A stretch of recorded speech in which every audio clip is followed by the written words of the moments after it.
So this stress test is to measure liquidity in mid and small cap funds, and small caps by nature, as you know, are not very liquid or sometimes cannot be very liquid.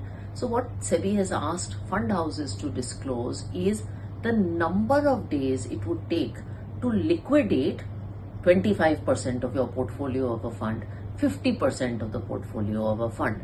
What this does is, this is giving an investor a assessment that if there is a scenario of stress in the market where small caps crash, where small caps have a period of poor performance, people are consistently taking money out of the fund, is the fund manager able to liquidate those positions quickly, process redemptions efficiently, so that your money is not adversely affected?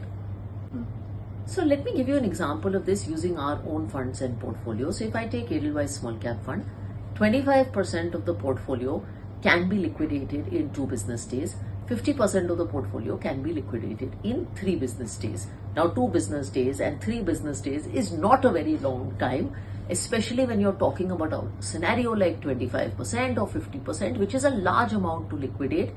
And these funds have small retail investors and a very well diversified investor base. So this then is a liquid portfolio.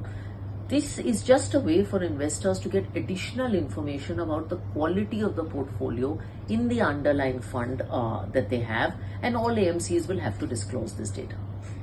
So firstly, there's a lot of news because these disclosures are out, and the first thing is investors should not get stressed and investors should not panic. More disclosure is good for the investors. At Edelweiss, honestly, we've been managing liquidity, and liquidity is a very important part of our investment process, and it's been like this for years. In fact, we do these tests in our own performance reviews, in our own risk reviews. We share them with our board. We also disclose them to investors in various marketing materials. So I would urge you to look out for that. And liquidity has always been very important, as you can see in the disclosures.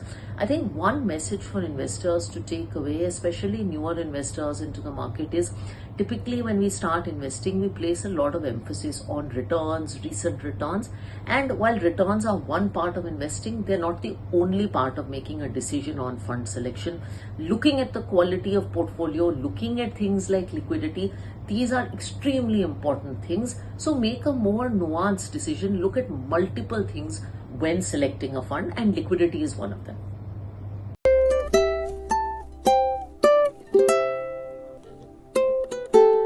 Mutual fund investments are subject to market risks. Read all scheme-related documents carefully.